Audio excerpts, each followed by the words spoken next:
Hello everyone, this is Forrest McFreelove bringing you Speedplay Netherlands number 18. So we have finished our construction of our fantastic new army.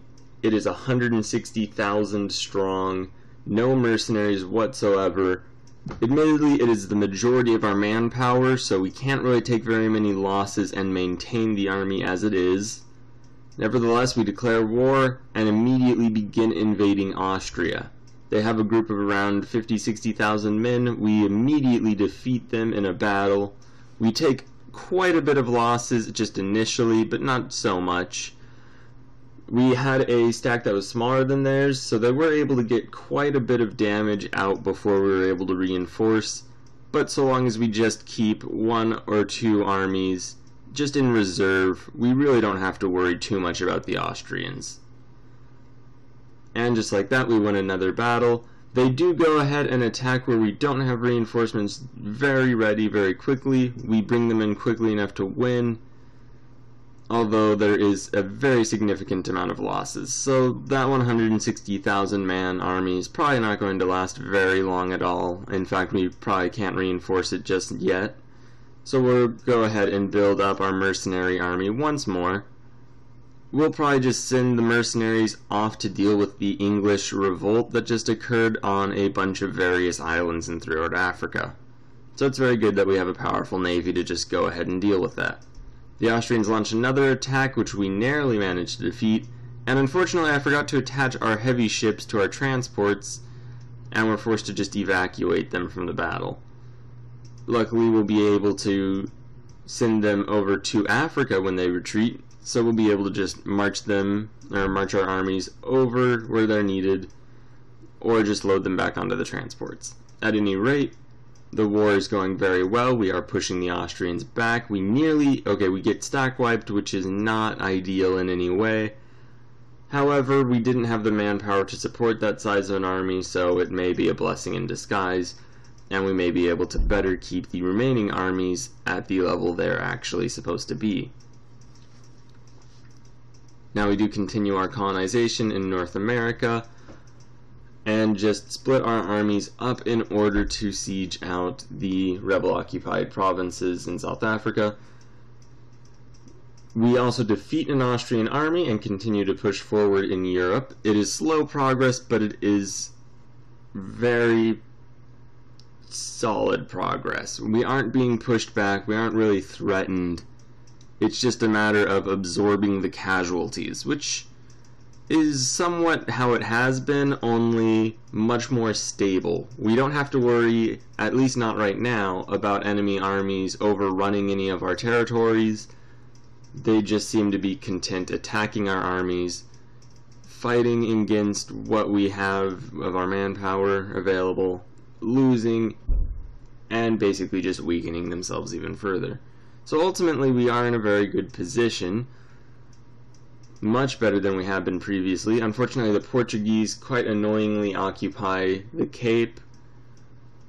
However, we are winning in Europe, and once we defeat all of our rebellions, we can just bring our force back to the Cape, destroy the Portuguese, and then just unsiege all the provinces. Luckily, we managed to get to one of the provinces before they do, so we get the defensive advantage, and we split up and go ahead and occupy South America again. Meanwhile, we win another battle against the Austrians, this time in support of one of our vassals, and we continue to move forward basically on every front. We also start shipping forces down to deal with Aragon, potentially to attack Portugal. We'll see how it goes. Our vassal is attacked again. They unfortunately lose their army. However, we are quick enough to win the battle. And we continue bringing up the old army back up north, probably to Portugal, although we may as well attack Aragon's capital, which for whatever reason is in Sardinia. So we'll just go ahead and attack. There is a naval battle. Luckily we do win it. And I contemplate which military idea to take. Offensive looks good for the bonuses to leaders, however we go with quantity because we have no manpower whatsoever. And if we do end up going for another military idea, later on, I want to be able to have the manpower reserves necessary to actually hold the army together. Now, admittedly, that means we're probably going to take very, very large amounts of losses in the future, but we'll be able to sustain them. Our army won't be as good, but it'll have more staying power, and that's really just as well.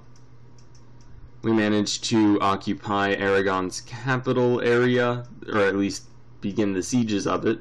It'll probably be a while before it's actually entirely sieged out, but that's good because they're the war leader, and we don't want to get the war score with them up to 100 before we defeat the Austrians, which is happening fairly quickly, and hopefully we'll be able to get a very nice peace deal from them.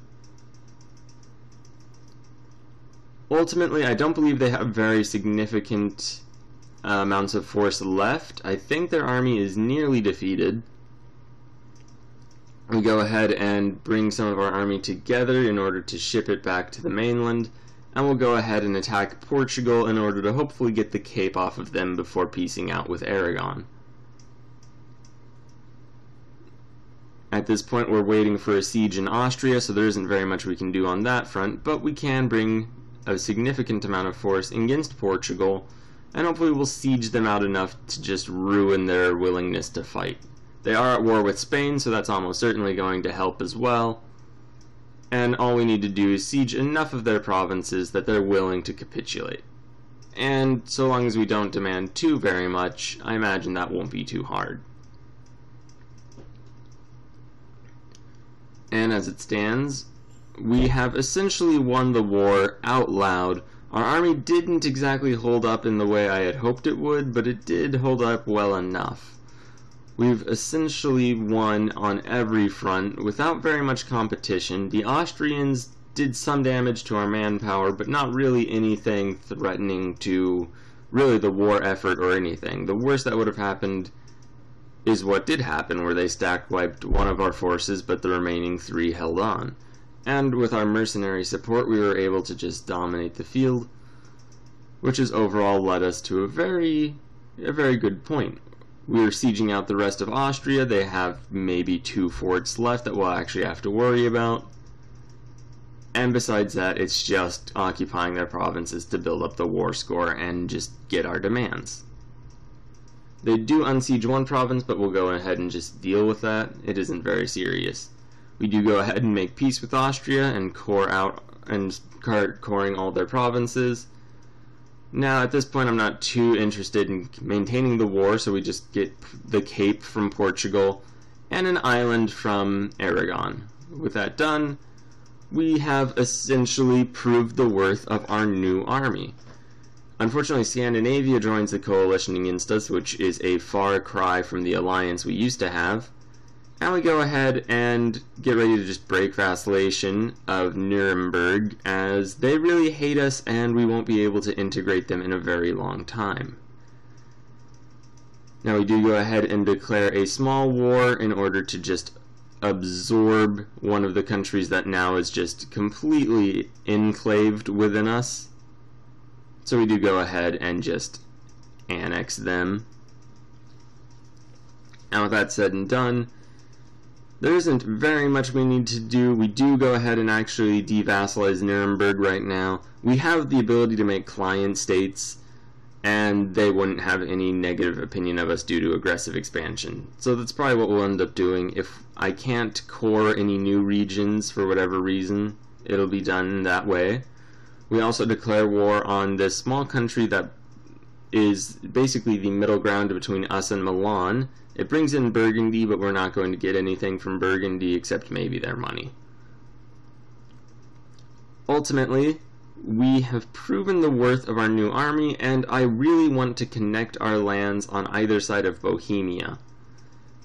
So what we're going to do, first of all, is make peace, getting as much money as we can from Burgundy, annexing this country to our south, and we can go ahead and declare a war, calling in our allies, the French.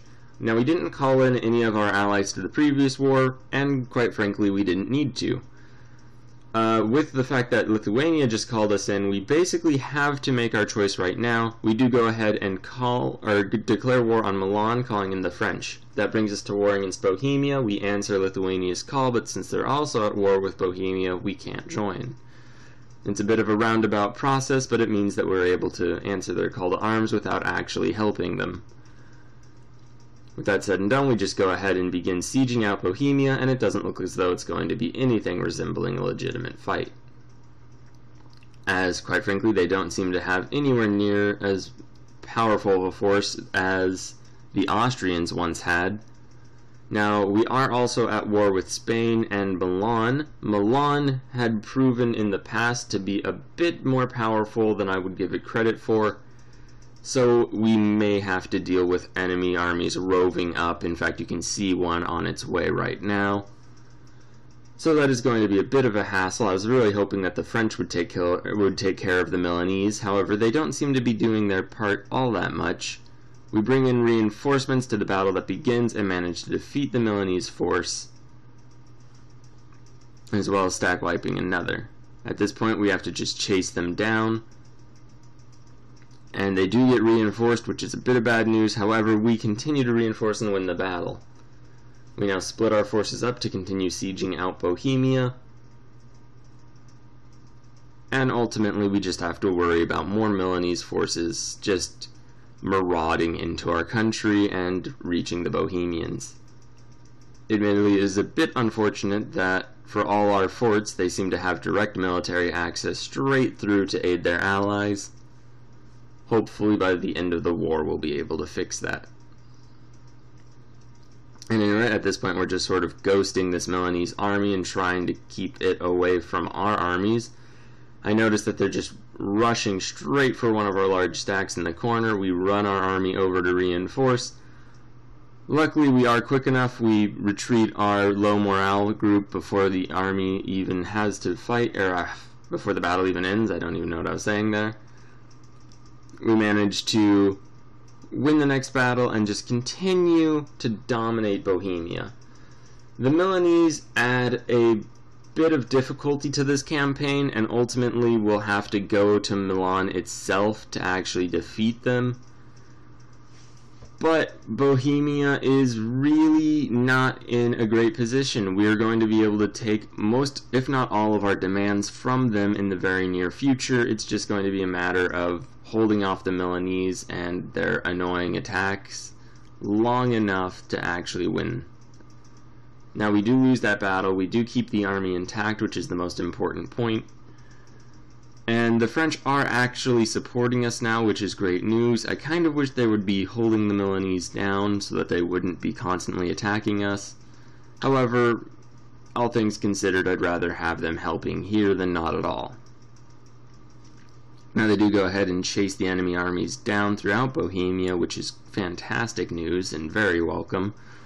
Our army is a bit worse for wear, having significant losses in the struggle against the Milanese. We probably could have waited a little bit longer to recover our manpower after the war with Austria. At any rate, we're doing fairly well. We are beating the Bohemians. The Milanese have at least slowed down their raids into Bohemian lands. And there we go, we've won that battle. At least we know that they probably have a small amount of manpower. If not, they're probably where we are actually, with just a massive manpower deficit, trying to maintain their armies as best they can. And all of a sudden, we are able to peace out Bohemia. What we're going to do is get them to break their alliance with Muscovy. That's the reason we didn't declare war on them directly, and we'll only be able to get half as much due to that, which is a bit of an annoyance. However, we'll just make sure that they break their alliance with Muscovy in this peace deal, and from there move on against Milan. So we just have to siege probably just one more province and they will be able to peace out. I noticed that the French are making progress against Milan. We did make a peace deal, a white peace deal with Spain, in order to just get them out of the war. we go ahead and bridge the gap between our small bits of land in the north, taking over the Pomeranian area. Unfortunately, the Czechs have an idea that make coring 50% more expensive, so what we're probably going to do is actually release a client state out of the lands that we just took and go ahead and just attack Milan. We won't be able to actually release that client state until we beat Milan, so until then we'll just hold on to the territories. We'll go attack Milan, probably make a client state out of their lands, at least whatever we're able to get. But we're running really long, so we'll just leave it at this point for now. And when we come back, we will make new client states and redraw the maps of Europe. Thank you very much for watching. Please like, share, and subscribe. Have a great day.